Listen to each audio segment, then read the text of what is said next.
नमस्कार, मैं राहुल देव। आप सभी का डिजिटल प्लेटफॉर्म पे स्वागत है। हम अक्सर कुछ न कुछ आपको एक ऐसी शख्सियत से मिलवाते हैं जो अपने क्षेत्र में इतने आगे निकल चुके होते हैं, जो हम सब के लिए एक मार्गदर्शक के रूप में हमें मिलते हैं। आज हम ऐसे ही एक आध्यात्मिक स्वामी जी से आपकी मुलाकात करवा रहे हैं, जिसका नाम है स्वामी आनंद भैरव गिरी महाराज। स्वामी आनंद गिरी भैरव महाराज पश्चिम बंगाल के एक मध्यम वर्गीय परिवार से आते थे। तो आइए मिलवाते हैं स्वामी जी से। स्वामी जी, आपका बहुत बहुत आभार, बहुत बहुत अभिनंदन हमारे साथ। सबसे पहले स्वामी जी ये बताइए कि क्या बचपन से ही आपका अध्यात्म से जुड़ाव रहा है? शुरू हुआ है, लेकिन इसको प्रकाश हुआ आपने हम गुरु का पास लिया, गुरु का दीक्षा लिया, उसका पहले से ही हुआ, दीक्षा का पहले से ही हुआ है। लेकिन बात है, मेरा मन में जिज्ञासा था, प्रश्न था, हमने तो मनुष्य जन्म लिया, मेरा काम क्या है, भगवान ने भेजा है किस काम के लिए, ये किस काम के लिए ढूंढते ढूंढते पूरा हम भारत में भ्रमण किया। एक एक संत महात्मा से दर्शन हुआ, एक एक ऊंचा महात्मा से दर्शन हुआ, लेकिन सबसे जो उनको जो जवाब मिला है, मेरा मन पूर्ति नहीं हुआ। एक मेरा पूर्ति हुआ गुरु महाराज का पास, तब नहीं गुरु महाराज का शरण में आ गया और गुरु महाराज ने हमको बताया, बेटा तुमने पढ़ाई किया, नौकरी कर। और पंच गुरु लोग जो है, पंच संस्कार का टाइम 5 गुरु होता है, तो समझा बेटा तू नौकरी कर, हम नहीं करेगा, हम सन्यासी क्यों करेगा। तो गुरु लोग समझा, देख तो अगर गुरु का आधार पर आधारित है ना, गुरु जो बोलेंगे वही तेरा मंत्र, गुरु जो बोलेंगे वही तेरा जप, गुरु जो बोलेंगे वही तेरा सब कुछ है, तेरा अपना मन का अधिकार नहीं है। गुरु बोलेंगे मेरा साथ में रह करके सेवा करो तो तेरा रोटी मिलेगा, गुरु बोलेंगे फलाना मठ में बैठ करके तुम यहाँ सेवा करो तो तुम्हारा रोटी का व्यवस्था होगा। गुरु अगर बोलेंगे 10 साल भ्रमण करके आओ, परिव्रजन करके आओ, तो अपना व्यवस्था करना पड़ेगा। तो गुरु का शब्द का ऊपर में तुम्हारा जीवन है ना। हमारा हाँ ठीक है, तो तुम नौकरी करो, इससे जो मिलेगा गुरु का चरण पर सौंप देना, इसमें तुम्हारा कोई अधिकार नहीं है। जिस दिन गुरु महाराज बोलेंगे छोड़ दो तो छोड़ना पड़ेगा, वो मोहर नहीं काटना। हमारा ठीक है, 3 घर भिक्षा, अगर तुम्हारे जीवन धारण के लिए 3 घर भिक्षा करके अपना जीवन का धारण करना, ठीक है, ये हम स्वीकार करके हम आया। और हम अंतिम दिन तक गुरु महाराज 86 में उनका शरीर पूरा हो गया, अक्टूबर महीना का 20 तारीख को उनका शरीर पूरा हो गया। अक्टूबर महीने का 1 तारीख मेरा जो सरकार का तरफ से जो सैलरी मिलता था उनके चरण में सौंप दिया। गुरु महाराज हमको पालते थे। आज के समय जिस प्रकार का माहौल है, लोग सनातन से कटते जा रहे हैं, अपने धर्म से, अपने रीति रिवाज से कटते जा रहे हैं, तो ऐसे में मानसिक विक्षिप्तता लोगों में बढ़ती जा रही है। उनके लिए आप क्या एक संदेश देना चाहेंगे कि जिंदगी को कैसे जिया जाए? हम तो सबको बताते हैं, अपना चरित्र को सुधार करो, अपना चरित्र को बनाओ, और चरित्र बनने से डिसिप्लिन आएगा जीवन में। जब तक डिसिप्लिन नहीं होता तो आगे कुछ नहीं बढ़ सकता, ना शुभ कार्य कुछ हो सकता है। हम जितनी सबको अंदर में एक मोह है, लोभ है, क्रोध है, हिंसा है, ईर्ष्या जिसको बोलता है, ये सब है, ईगो है, ये लेकर के क्या करेंगे, कितना दिन तक चलेंगे, थोड़ा दिन का बाद में तो ये सब नहीं रहता है। महाराज जी से कई लोग बताते हैं कि मेरे पास समय नहीं है, मैं तो ड्यूटी में कर रहा हूँ, मेरे तो रोजगार है, मैं वहां बैठना पड़ता है, तो ऐसे में थोड़ा सा मुश्किल होता है। तो कैसे संतुलन अपने जीवन में लोग कायम करें? अपना खाने पीने के लिए तो टाइम निकालते हैं, निद्रा के लिए टाइम निकलते हैं, टॉयलेट के लिए टाइम निकालते हैं, तो भगवान के लिए 10 मिनट टाइम नहीं निकल सकता है।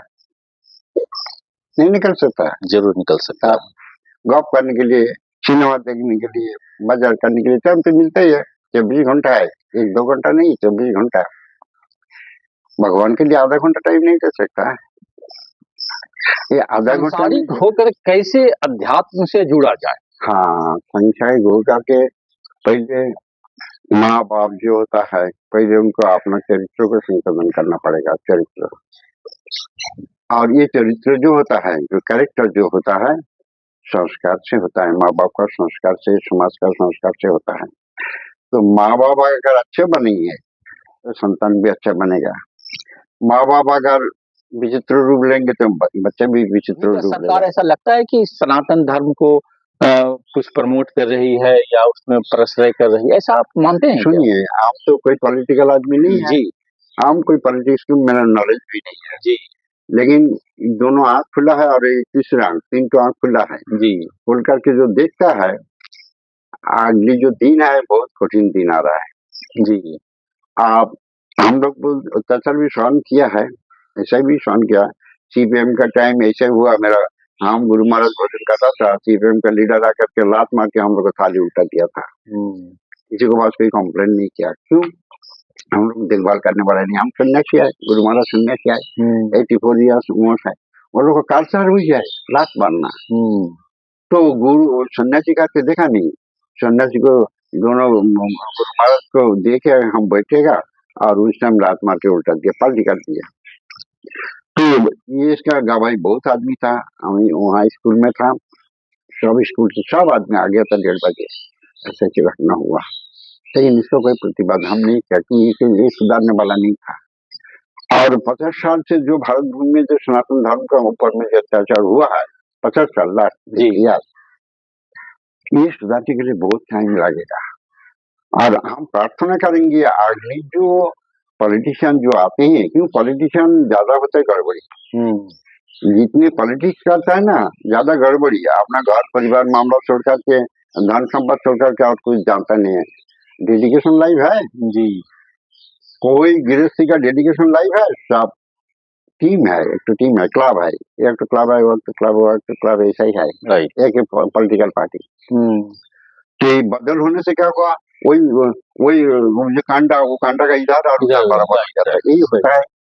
अभी हम लोग का कल्याण होगा, अभी हम बोलने नहीं सकता है, लेकिन मेरा धारणा होता है संत महात्मा के ऊपर में बहुत जुलूमबाजी होगा भविष्य में। और 20-25 साल के बाद एक संत महात्मा को देखेंगे नहीं आप।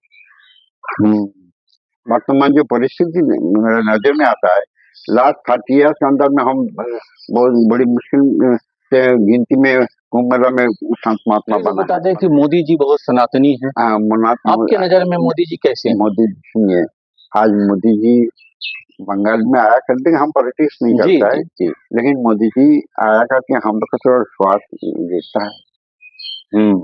अभी हम लोग फ्री घूमने नहीं सकता था, ऐसा था।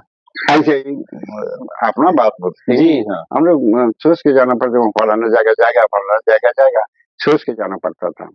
आप तो कम से कम मोदी जी आने का बाद में दिखती है, हाँ हम लोग के लिए कोई गार्जियन है। राइट, इतना दिन गार्जियन लेस दिखता था। और गार्जियन जब घर में नहीं रहेगा तो घर परिवार तो विशृंखल हो जाएगा, विशृंखल हो जाएगा ना जी। तो घर का जो गार्जियन हुआ अगर अच्छा होता है तो घर परिवार सुख शांति में रहता है। घर का गार्जियन अगर मसाले शराब पीने वाला होगा तो घर परिवार भी ऐसा ही होगा जी। तो ये वर्तमान जो युग है इसमें हम नहीं सुधार सकते हैं। हम भगवान के पास हाथ जोड़ करके प्रार्थना कर सकते हैं, भगवान सबको सुरक्षा दो, सबको शांति दो, इतनी मेरा हम बोल सकता है। तो अपना जो वर्तमान जो प्रधानमंत्री जो है इनको कल हम लोग बहुत बहुत दिन को बहुत धन्यवाद है और इनको ऊपर में बहुत श्रद्धा है, हम लोग का आस्था है।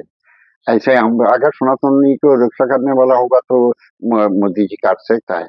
तो आपने स्वामी जी की कई अनछुए बात को जाना और स्वामी जी को यह आशा है कि पश्चिम बंगाल में बहुत साल आजादी के बाद पहली बार बीजेपी आ रही है, पहली बार मोदी के संरक्षण में सरकार बनने जा रही है और उम्मीद करते हैं कि इस नए सरकार में भक्तों को, सनातनियों को, साधु संतों को एक सुरक्षा मिलेगी।